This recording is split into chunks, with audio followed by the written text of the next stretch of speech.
లేకపోతే ఆర్థిక సంభాషణలో, లేకపోతే రాజకీయ సంభాషణలో అలాంటివి ఏమైనా ఉంటే బయట పెట్టాల్సిన అవసరం లేదు.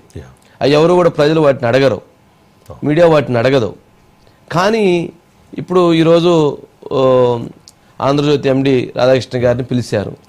రాధాకృష్ణ గారు వెళ్ళి వారు 1 అవర్ సిట్టు ముందు అటెండ్ అయ్యి వారు ఏదో సమాధానం చెప్పొచ్చారు అడిగినట్టు. అట్లాగే కొండా విశ్వేశ్వరరెడ్డి గారు వెళ్ళారు. వారు బయటకు వచ్చి మాట్లాడారు. అంటే కొండా విశ్వేశ్వరరెడ్డి గారు చెప్పింది సంచలనంగా మారింది. రాధాకృష్ణ గారు వెళ్ళింది విచారణలో వారిని అడిగినటువంటిది వాళ్ళు డేటా చూపించి మీరు ఈ టైంలో మాట్లాడారా, ఇదిగో ఈ డేటా మా దగ్గర ఉంది, అది ఏంటి ఆ సమాచారాన్ని బయటికి తెలియజేస్తే అది మంచిది. ఎవరు అధికార యంత్రాంగం. అది కాన్ఫిడెన్షియల్ ఉన్న సమాచారం అవసరం లేదు. కానీ వారి ఫోన్ ట్యాప్ అయింది అనడానికి వాళ్ళ దగ్గర ఉన్న ఆధారం ఏంటి, కొండా విశ్వేశ్వరరెడ్డి గారి ఫోన్ ట్యాప్ అయింది అనడానికి ఉన్న ఆధారం ఏంటి, లేక ఇంకొకరు బండి సంజయ్ గారిదో ఈటల రాజేంద్ర వీళ్ళ ఆధారాలు ఏంటి, అవి చెప్పాలి. మినిమం బేసిక్ ఇన్ఫర్మేషన్ ఇవ్వాలి. ఎస్ జరిగింది అని క్లారిటీ రావడానికి. ఇప్పుడు ఏంటంటే ఏదో అంతా అట్లా గాల్లో తిరుగుతూ ఉందా అని అనిపిస్తుంది. పిలుస్తున్నారంటే ఏదో ఆధారాలు ఉంటాయి, అది కొంచెం చెప్తే బాగుండిద్ది అనే అభిప్రాయం ఉంది. సరే, ఇక ఈరోజు మాట్లాడిన దాంట్లో కొండా విశ్వేశ్వరరెడ్డి గారు మాట్లాడిన బయట చాలా సంచలనంగా మారింది. ఆయన ఒక ఎంపీ ఆయన కామెంట్ చేశాడంటే బెదిరించారు నా భార్యని. అదే ఆ బయట చూస్తే చాలా క్లారిటీ వస్తుంది. ఒకసారి విశ్వేశ్వరరెడ్డి గారు బయట ప్లే చేయండి, ఒకసారి ఆ బైట్స్ ప్లే చేయండి.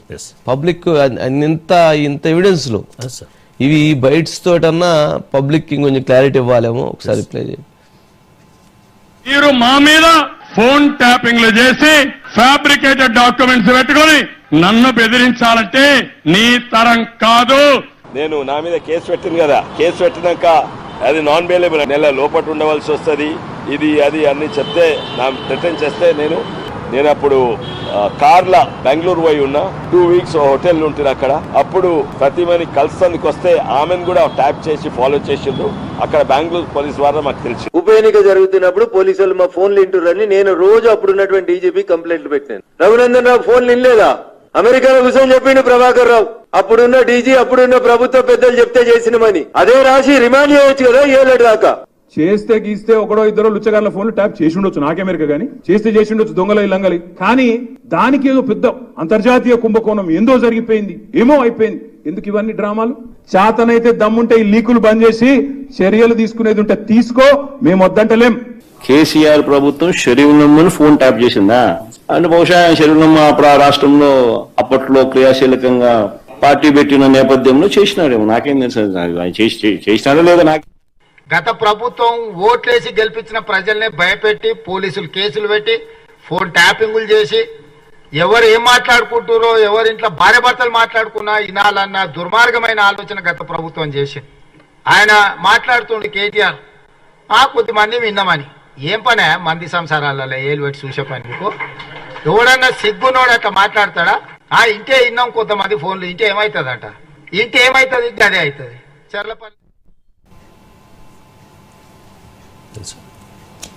కానీ ఇప్పుడు కాంగ్రెస్ ప్రభుత్వం అండి దీని మీద సీరియస్గా స్టెప్ తీసుకుంటుందంటారా? కేంద్రానికి లేఖ రాసి ఏమన్నా యాక్షన్ తీసుకునే అవకాశాలు ఉంటాయంటారా? లేదు మనం మామూలుగానే ఇది అంటే ఇంకా ఎక్కడో పూర్తి ఆధారాలు అయితే ఇంకా లభ్యమైనటువంటి పరిస్థితి కనపట్టలేదేమో అనిపిస్తుంది. ఈరోజు కొండా విశ్వేశ్వరరెడ్డి గారు నన్ను బెదిరించడంతో నేను అక్కడ బెంగళూరులో హోటల్లో ఒక 4 రోజుల పాటు ఉండాల్సి వచ్చింది. ఇక విశ్వేశ్వరరెడ్డి గారు లాంటి వాళ్ళ పరిస్థితే ఇంకంత దారుణమైనటువంటి పరిస్థితి ఎదుర్కొన్నారంటే ఇంకేముంటుంది. మరి ఆయన బయటకు వచ్చి ఆయన ఆ రోజు ఆయన బీఆర్ఎస్లో రమ్మని ఆహ్వానించి కూడా తీసుకెళ్లారు. అది ఆ రకంగా చేసినటువంటి పరిస్థితులు ఉన్నాయి అంటే ఇంకా అసలు అర్థమే ఉంది. రఘునందన్ గారు ఇప్పుడు కాదు ఎప్పటి నుంచో చెబుతున్నారు నా ఫోన్ ట్యాప్ అవుతుంది, నా ఫోన్ ట్యాప్ అవుతుంది, ఇక్కడ అందరికీ ఫోన్ ట్యాప్ అవుతుంది. కేసీఆర్ గారు కూడా గతంలో ఆయన రఘునందన్ గారు కూడా ఆరోపణలు చేశారు కేసీఆర్ గారి మీద, అందరు ఫోన్లు వింటున్నారని కూడా మాట్లాడారు. రేవంత్ రెడ్డి గారు అప్పుడు అపోజిషన్ కాంగ్రెస్ పార్టీలో ఉన్నప్పుడు కూడా ఆయన కూడా చాలా సందర్భాల్లో చెప్పాడు. ఇది అంటే ఎన్ని మాటలు అలా అలా అలా అలా వెళుతూ ఉన్నాయి. ఎవిడెన్సెస్ ప్రభుత్వం దగ్గర ఉన్న ఎవిడెన్సెస్ని కొన్నిటిని ప్రజలకి చెప్పగలిగినటువంటివి వారు చెప్పటం మంచిది. ఇప్పుడు ఆ ఎఫ్సిఎల్ రిపోర్ట్లో కొంత డేటా సేకరించి ఉండొచ్చు, మరి అది రాలేదు, మరి బయటకు వచ్చిందా లేదో తెలియదు. అక్కడెక్కడ కొండల్లో దొరికినాయి అంటారు కొన్ని సిస్టమ్స్, హార్డ్ డిస్క్లు, కొన్ని ఏమైనా హుస్సేన్ సాగర్లో అంటారు. అసలు ఇవన్నీ ఒకదానికి లింకు కావట్లేదు రాజు గారు. కానీ ప్రజలైతే చాలా అసహ్యించుకుంటున్నారు, చాలా అవమానంగా ఫీల్ అవుతున్నారు, అవమానంగా ఫీల్ అవుతున్నారు.